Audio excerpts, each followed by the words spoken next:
The stars blinked in the cold vacuum of space. All was quiet at the edge of the solar system. Then, without warning, a tear appeared in the fabric of reality. One ship emerged, then another, and another. Soon, thousands of vessels filled the darkness beyond Neptune. On Earth, life continued as normal.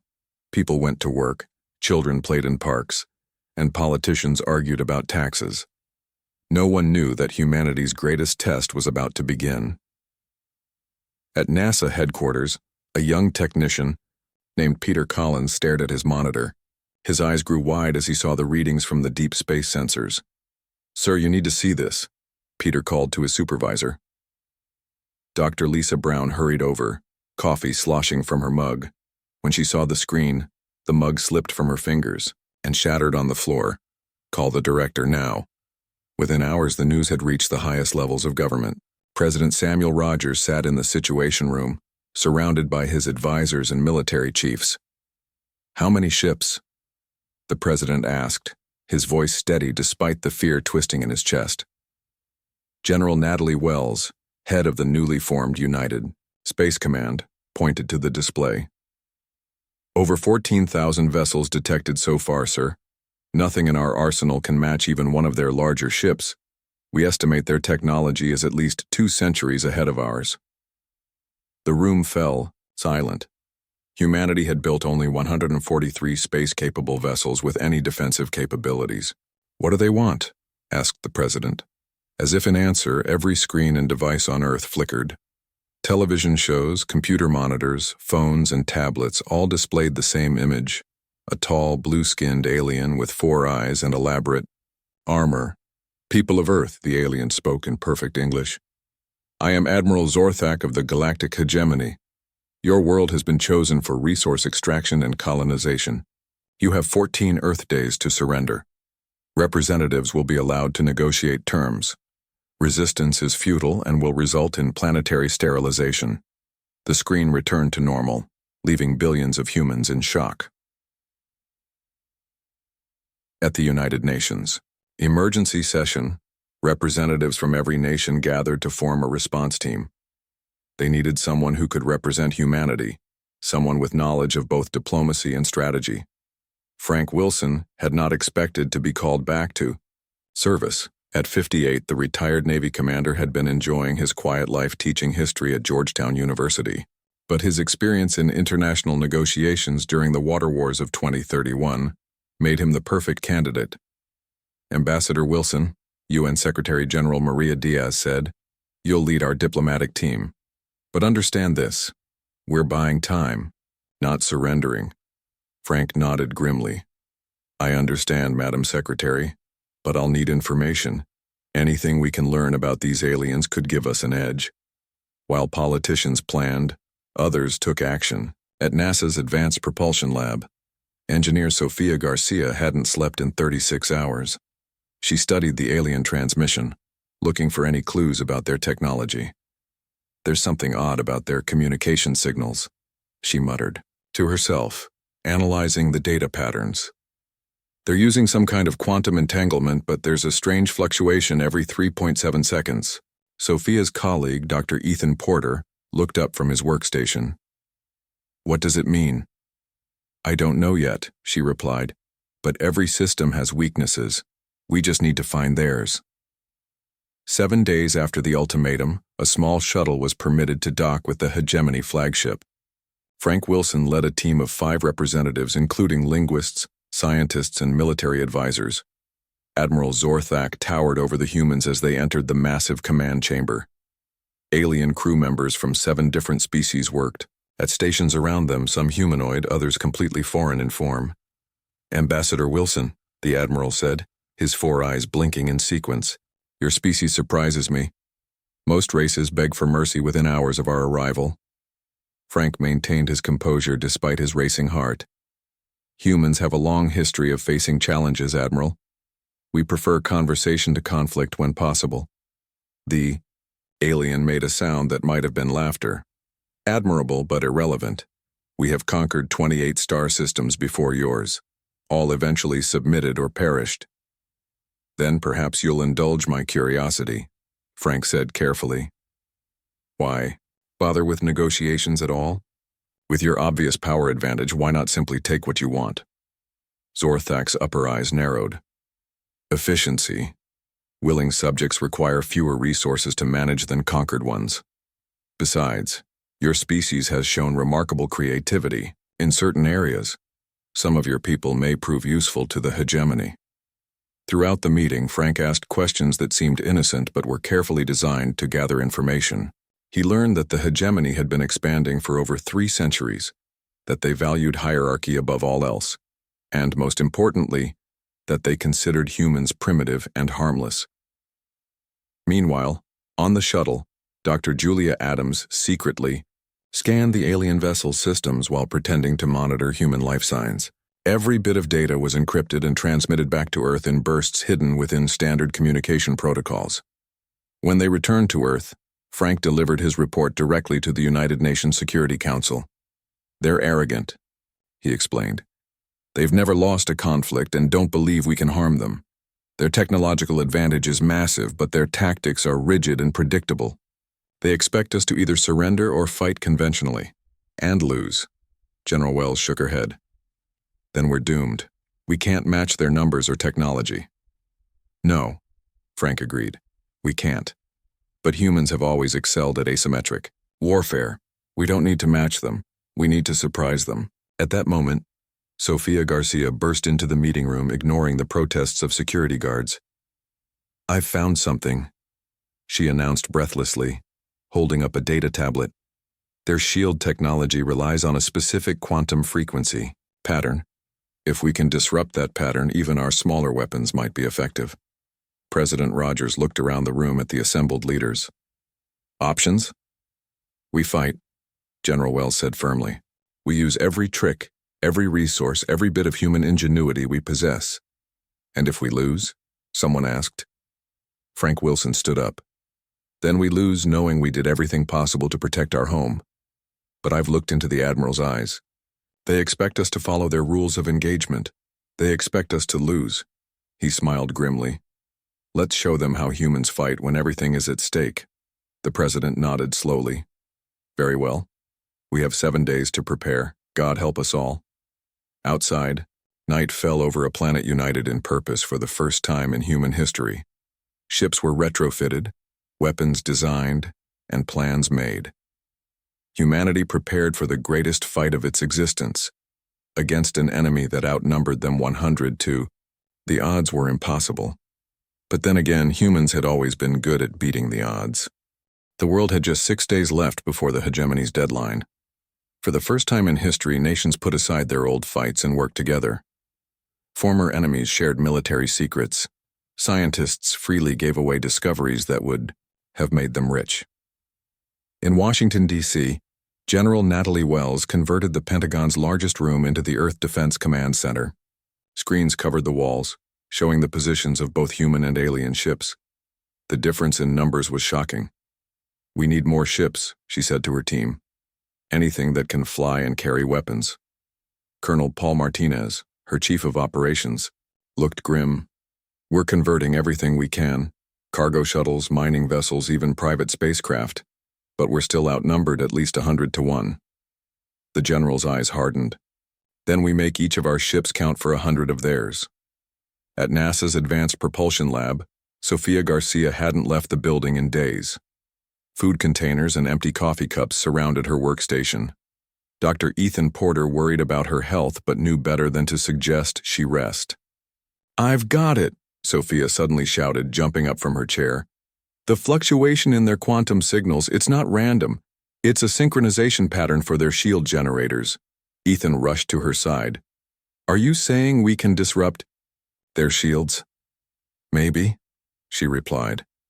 But we need to build a device that can generate the right counter frequency. And we need someone who understands quantum physics better than I do.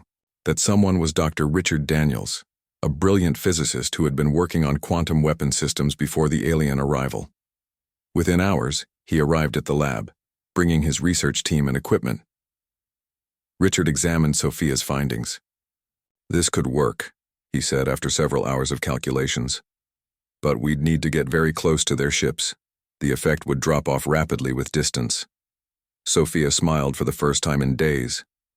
Then we build small, fast ships that can get close enough. While scientists worked on weapons, others focused on intelligence. Commander Alan Jackson had spent 15 years in special operations before joining Space Command. Now he led a team of 12 men and women on the most dangerous mission yet attempted. Our target is a hegemony scout ship currently orbiting Mars, Alan explained to his team aboard the stealth transport. Intelligence suggests it has a crew of only 20. We board, capture what we can, and extract with their data cores and any useful technology. The mission was supposed to be quick and quiet. It wasn't. The aliens fought hard, and 3 humans died in the battle. But in the end, Alan's team secured the ship and its valuable data. When they returned to Earth, technicians and linguists immediately began studying the captured information. What they found gave humanity its first real hope. At the United Nations, Ambassador Frank Wilson presented the findings to world leaders. The hegemony isn't as united as they want us to believe, he explained. Their coalition consists of 7 species, each with their own agenda. Admiral Zorthak's race, the Vorn, control the military, but they need the others for technical expertise and resources. President Rogers leaned forward. Can we exploit these divisions? Possibly, Frank replied. But more importantly, we've learned about their command structure. Their ships follow strict protocols. If we can disrupt their communication or their chain of command, they might become disorganized. While leaders planned strategy, engineers and factory workers around the world built weapons day and night. Some were conventional, missiles, railguns, and laser systems. Others were based on new ideas from scientists like Sophia and Richard. In orbit, construction crews modified the International Space Station into a command center. Ships from every spacefaring nation arrived, forming Earth's pitiful fleet. General Wells inspected the growing armada from her shuttle. 143 combat vessels, she said quietly to Colonel Martinez, plus another 200 civilian craft fitted with whatever weapons we could attach, against 14,000 alien warships. The odds don't look good, Martinez admitted. No, the general agreed, but odds don't win wars. People do. Back on Earth, Richard and Sophia had created a working prototype of their quantum disruptor. During tests, it had successfully disabled shield systems salvaged from the captured scout ship. The effective range is only about half a kilometer, Richard explained to military leaders. To use it, ships will need to get dangerously close to hegemony vessels. General Wells nodded grimly. How many can we build in 5 days? Maybe 30, Sophia answered. We're teaching other labs how to make them, but the components are rare. Build what you can, the general ordered. We'll put them on our fastest ships. As the deadline approached, Earth made final preparations. Civilians moved into underground shelters. Military personnel said goodbye to their families. Pilots trained for missions they might not survive. In his quarters aboard the space station, Frank Wilson recorded a message for his granddaughter back on Earth. I don't know if we can win this fight, he said honestly. But I want you to know that everyone up here is doing their best to protect you and all the children of Earth. Humans have faced impossible odds before. It's when we're most threatened that we show our true strength. On the final night before the deadline, Sophia and Richard worked to install their device on the designated ships. During a rare break, they stood at a viewport, looking at Earth. Shining below them, it's beautiful, Richard said quietly. Yes, Sophia agreed. Worth fighting for no matter the odds. Richard hesitated, then spoke. If we somehow survive this, would you consider having dinner with me sometime? A real dinner, not energy bars and coffee in a lab. Sophia smiled and took his hand. I'd like that. The peaceful moment ended when alarms blared throughout the station. On the main view screen, thousands of alien ships moved into position around the solar system. General Wells addressed all Earth forces. The hegemony expects us to surrender. They believe their superior numbers and technology make our defeat inevitable. They've never faced humans before. Her voice grew stronger. Show them what we're made of. Show them that Earth will never surrender. For our home. Throughout the fleet, humans prepared for battle. They were outnumbered and outgunned, but they had something the aliens didn't understand. The desperate courage of people fighting for their world, their families, and their future. The final hours of peace ticked away. Earth's fleet moved into defensive positions. The greatest battle in human history was about to begin. The deadline passed without a surrender message from Earth. On board his massive flagship, Admiral Zorthak watched the view screen with all four of his eyes. He had conquered many worlds, but none had ever refused his final offer. This puzzled him. The humans choose death over submission, he said to his second-in-command, Sub-Admiral Krex. Prepare the first attack wave. 1,000 hegemony warships moved forward, their engines glowing against the blackness of space. They targeted Earth's outer defense stations first, the early warning platforms and weapon satellites in the far reaches of the solar system. In Earth's command center, General Wells watched grimly as the first human defenses were destroyed. The aliens were methodical, moving in perfect formation and following textbook invasion procedures. We expected this, she reminded her officers.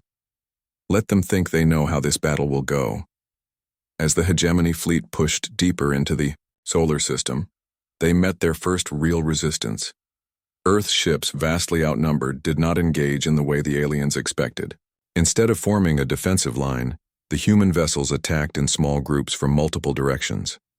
Lieutenant Grace Martinez commanded the ESV Defiant, one of the fastest ships in Earth's fleet. Her vessel carried one of the precious quantum disruptors that Sophia and Richard had built. Remember the plan, she told her crew. Get close, activate the disruptor, strike and retreat. We can't win in a direct fight. The Defiant accelerated toward a group of 3 hegemony cruisers, moving faster than the alien gunners could track effectively. When they were just half a kilometer from the nearest cruiser, Grace gave the order, activate disruptor now. The quantum device hummed to life. For a moment, nothing seemed to happen. Then, the alien ship's shields flickered and failed. The Defiant fired every weapon it had, targeting the cruiser's engines and weapon systems.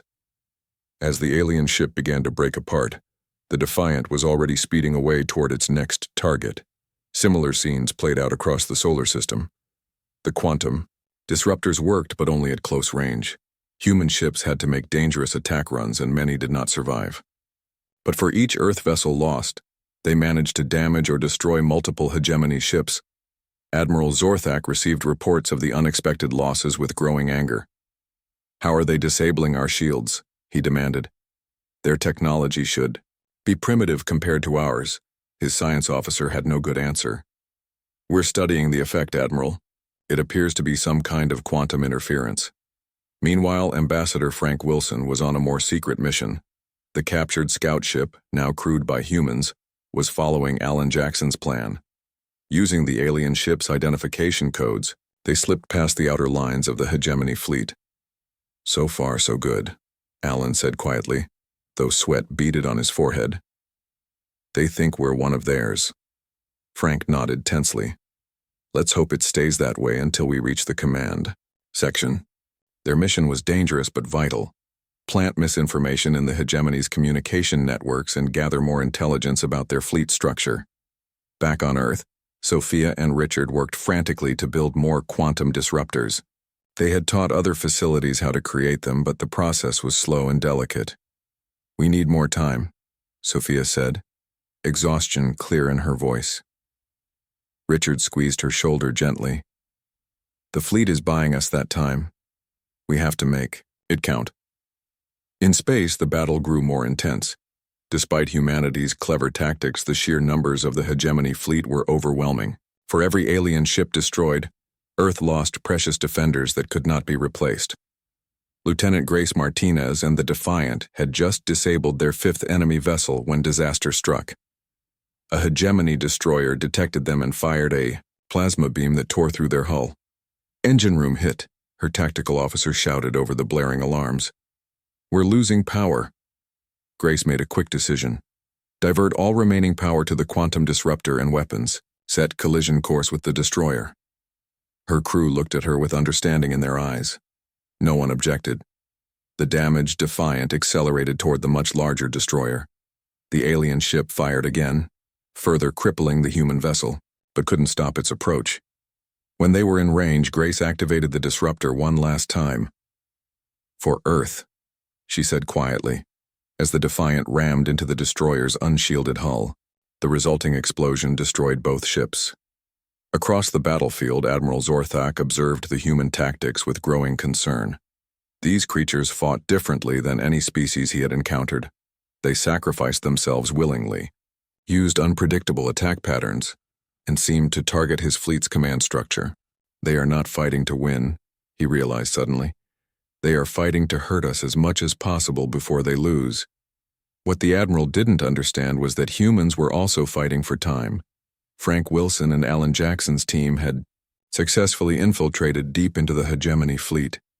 Using knowledge gained from the captured ship, they planted false orders and misleading target information into the enemy's communication systems. Their military hierarchy is rigid, Frank explained as they worked. Lower-ranking ships don't question orders from above. We can use that against them. The misinformation caused confusion among the hegemony forces. Several battle groups changed course to defend against attacks that weren't coming, while others fired on empty space where they believed human ships were hiding. Despite these small victories, Earth's defenses were failing. The hegemony pushed relentlessly toward the inner solar system, destroying everything in their path. The human fleet, now reduced to less than half its original size, was forced to retreat closer to Earth. In the command center, General Wells received the grim news. "We've lost the outer defense line.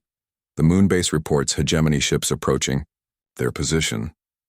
Colonel Martinez, whose daughter had commanded the Defiant, stood straighter despite his grief. "What are your orders, General?" She studied the tactical display for a long moment. "Signal all remaining ships to fall back to Earth orbit. Tell Sophia and Richard to prepare for Phase 2. "Phase 2 isn't ready," Martinez warned. "They said they need at least another day." "They have 3 hours," the general replied firmly. "After that, the hegemony will be in position to bombard the planet." As Earth's battered fleet regrouped, Admiral Zorthak prepared for what he believed would be the final phase of the conquest. His forces had taken losses, more than in any previous campaign, but victory was still certain. The humans had fought bravely but futilely, or so he thought. What the Admiral didn't know was that humanity's true plan was just beginning to unfold. In the asteroid belt, thousands of automated mining vessels, reprogrammed for a new purpose, waited silently. In laboratories around the world, scientists made final adjustments to a weapon never before used in combat, and aboard the disguised alien scout ship, Frank Wilson and Alan Jackson prepared to strike at the heart of the enemy fleet. The most desperate phase of humanity's defense was about to begin. Earth hung in space, blue and beautiful. The battered remains of humanity's fleet formed a thin line of defense around the planet. Behind them, millions of people watched the skies and waited. The hegemony forces approached in perfect formation, their massive ships dwarfing Earth's defenders. Admiral Zorthak studied the tactical display with satisfaction. Despite unexpected resistance, the outcome was never in doubt. His forces still outnumbered the humans by more than 50 to 1. "Begin. Final approach," he ordered. "Prepare bombardment patterns for their major cities and military installations." Sub-Admiral Krex obeyed, but with less confidence than before. "Admiral, these humans have proven more dangerous than anticipated. Perhaps we should—" "Are you suggesting caution?" Zorthak interrupted sharply. "The hegemony does not hesitate. The hegemony does not fear. We will crush them like all the others." On Earth, in a bunker beneath what had once been NASA headquarters, Sofia Garcia and Richard Daniels made final adjustments to their new weapon. They had combined the quantum disruptor technology with something much larger, a modified satellite designed to create a massive disruption field. "If this works," Sophia explained to General Wells over a video link, "it should disable hegemony shields across a much wider area. But we can only power it for about 10 minutes before it burns out. 10 minutes might be enough, the general replied. Deploy when ready. In lunar orbit, Frank Wilson and Alan Jackson had reached a critical position within the hegemony fleet. Their captured scout ship had allowed them unprecedented access to enemy communications. We're in position, Alan reported to Earth Command. Ready to upload the virus on your signal. The virus was a sophisticated program designed by Earth's best hackers. It would target the hegemony's automated defense systems and, if successful, turn their own weapons against them. General Wells looked at the tactical display one last time. Earth's remaining ships were hopelessly outnumbered. Their only chance was to coordinate their attacks perfectly. All units, she said into the command channel, prepare for Operation Thunderstrike. This is not a drill.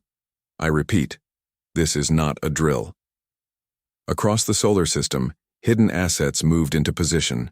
In the asteroid belt, programmer Olivia Wright sent the activation signal to thousands of automated mining vessels. For months, these ships had been quietly refitted with minimal weapons and simple but effective ramming systems. Mining fleet activated, Olivia reported from her station on Mars. Course set for the hegemony's right flank. Admiral Zorthak was moments away from ordering the first bombardment when alert signals flashed across his command center. Admiral, his sensor officer called out. Multiple contacts approaching from the asteroid belt, thousands of small vessels. Before the Admiral could respond, another officer shouted, Energy spike detected near Earth's moon. Some kind of massive power. Build up. Sophia and Richard had activated their enhanced quantum disruptor. The satellite-sized device began to pulse with energy, sending waves of quantum interference outward. Across a vast section of space, hegemony shields flickered and failed. General Wells gave the order. All ships, attack now. Concentrate fire.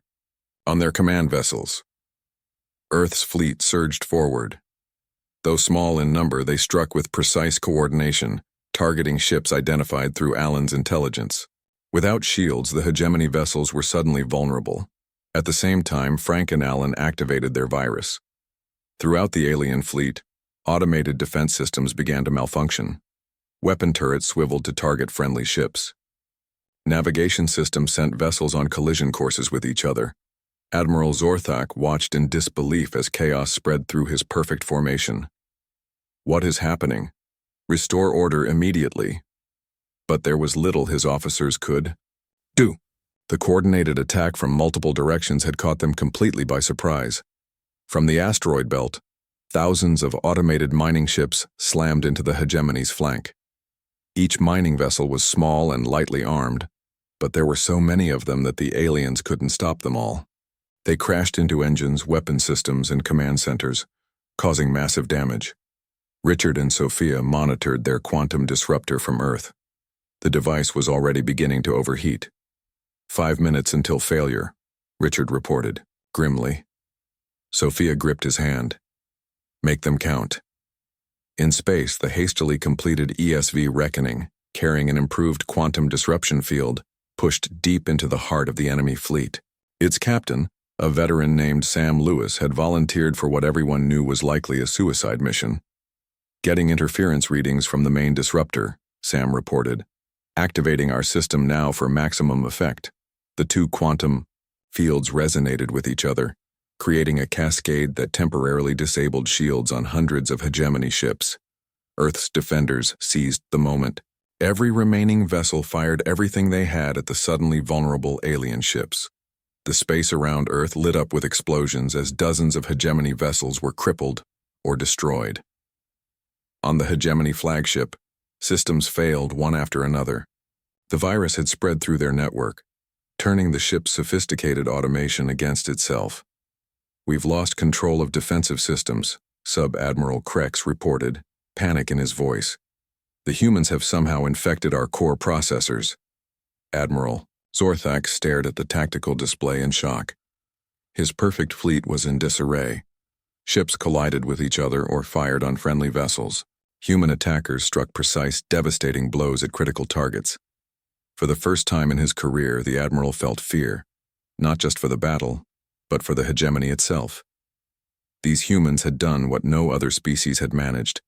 They had turned the hegemony's strengths into weaknesses.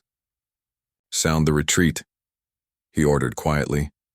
Krex couldn't believe what he'd heard. "Admiral, we've never—" "Sound the retreat," Zorthak roared. "Now, before we lose everything." Throughout the fleet, the retreat signal flashed. Hegemony ships broke off their attack and began to pull away from Earth. Their perfect formation was gone, replaced by a chaotic withdrawal as each captain sought to save their own vessel. In Earth's command center, officers stared in disbelief as the enemy fleet began to disperse. "They're retreating," Colonel Martinez said, his voice filled with wonder. "General, they're actually retreating." General Wells couldn't quite believe it either. "Maintain pressure. Don't let them regroup." Earth's forces pressed their advantage, continuing to strike at the disorganized alien fleet.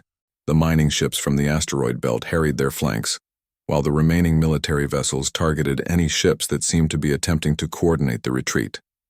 After hours of continued fighting, it became clear that the hegemony force was truly withdrawing from the solar system. Their once mighty armada, still powerful despite its losses, was abandoning the field. Humanity had achieved the impossible.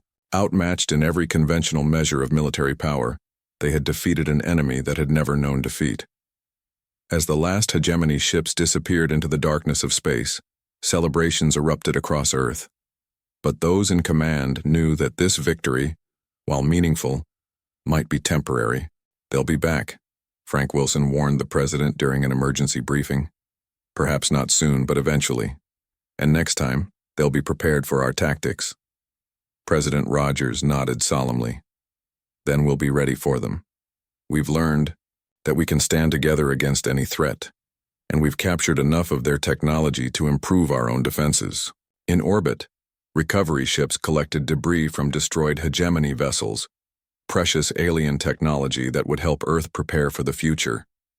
Scientists like Sophia and Richard would study these artifacts, learning the secrets of advanced space travel and weapons systems. The victory had come at a terrible cost. Thousands of brave men and women had given their lives to defend Earth, but their sacrifice had saved billions. As night fell across the planet, people looked up at the stars with new understanding. They were not alone in the universe, and they had proven that humanity, despite its divisions and weaknesses, could stand against even the most powerful foes when united by a common purpose. The message was clear: Earth was not to be underestimated. 1 year passed since the Battle of Earth. The planet had changed in many ways. Nations that once fought each other now worked together. The wreckage of alien ships provided new technologies that advanced human science by decades. And far above, the Earth, a new structure floated in orbit. Harmony Station had once been the International Space Station. Now it was 5 times larger, partly built with salvaged hegemony materials. It served as Earth's diplomatic outpost to the stars, a symbol of humanity's new place in the galaxy. Frank Wilson straightened his formal uniform as he waited in the station's main conference room. A year ago, he had been sneaking through an alien fleet, planting a virus that helped save Earth. Today, he was about to meet the Admiral of that fleet face to face, not as enemies, but as diplomats. "Ambassador Wilson," said Colonel Martinez, who now served as Frank's security chief, "the hegemony shuttle is docking now." Frank nodded. "Is General Wells ready?" "Yes, sir. She's waiting in the adjacent room." After their victory, General Natalie Wells had become a global hero. Her leadership during the battle had saved billions of lives. Now she would help represent Earth in its first formal negotiations with the hegemony. The door opened, and 3 aliens entered. Admiral Zorthak led the group, his blue skin and 4 eyes immediately recognizable from the broadcasts a year earlier. He seemed somehow smaller now, his posture less commanding. Behind him came 2 other aliens of different species, members of the Hegemony Council. "Admiral," Frank said, extending his hand in the human gesture of greeting. "Welcome to Harmony Station." Zorthak stared at the offered hand but did not take it. "Ambassador Wilson, We meet again under different circumstances. Please sit, Frank offered, gesturing to the large round table designed to accommodate beings of various sizes and shapes. When everyone was seated, General Wells entered the room. Her uniform displayed the new Earth Defense Force insignia, a globe with a shield. She took her place beside Frank. The formal negotiations were scheduled to begin in an hour, with full delegations from both sides. But Frank had requested this private meeting first. Admiral, Frank began, before we start official talks, I wanted to speak with you directly. Our peoples have much to discuss about the future. Zorthak's upper eyes narrowed. The Hegemony Council has sent me to negotiate terms. They believe I understand humans better than most, having faced you in combat. And what do you understand about us? General Wells asked bluntly. The alien was silent for a moment. That I underestimated you. That we all did. Frank leaned forward. The people of Earth are ready for peaceful relations with the Hegemony. But we need to know, will your forces return to attack us again? One of the other aliens, a small green being with multiple limbs, spoke up. The Hegemony is divided on this matter. 3 of our 7 species advocate for peaceful relations with Earth. The others... He trailed off, looking uncomfortable. Zorthak finished the thought. The others demand revenge. They see your victory as an insult that must be answered with force. And where do you stand, Admiral? Frank asked quietly. The alien commander looked directly at him. I stand before you stripped of much of my authority, Ambassador. My failure at Earth has damaged my standing. But the Council still values my tactical assessment. He paused. I have advised against further military action against your world. This surprised Frank. Why? Because you would destroy us. Zorthak's voice was matter-of-fact. Not just defeat us, destroy us. The Hegemony has conquered through superior numbers and technology for 3 centuries. We have forgotten how to adapt, how to fight against the unexpected. You humans... He shook his head in a gesture that seemed almost human. You are dangerous in ways we cannot predict. General Wells smiled slightly. That's the nicest thing anyone's ever said about us. After the meeting, Frank and Natalie walked through Harmony Station toward the main diplomatic chamber. The station buzzed with activity as humans worked alongside friendly alien representatives who had arrived after hearing about Earth's victory. Do you believe him? Natalie asked. About advising against another attack? Frank nodded slowly. I do. I think he understands something that the rest of the Hegemony hasn't figured out yet. What's that? That quantity isn't quality. That technology isn't everything. Frank paused at a viewport, looking down at Earth. That spirit matters. The general negotiations proceeded smoothly over the next week. Trade agreements were discussed. Borders were established. The Hegemony agreed to recognize Earth's sovereignty over the entire solar system. On the final evening, Frank found Admiral Zorthak alone in the station's observation dome. The alien was staring out at the stars, his posture suggesting deep thought. Admiral, Frank greeted him. May I join you? Zorthak gestured to the space beside him. Of course, Ambassador. For a while they stood in silence, watching the stars. Finally, the Admiral spoke. There is something I must tell you, he said quietly. Something not included in the official discussions. Frank turned to face him. I'm listening. The Hegemony is not the only power in the galaxy, Zorthak said. There are others, older civilizations that have watched our expansion with concern. They did not intervene because they believed we were containing younger species, preventing them from becoming threats. A chill ran down Frank's spine. And now? And now word of your victory is spreading. The news that a young single-planet species defeated the Hegemony against overwhelming odds. The Admiral's 4 eyes focused intently on Frank.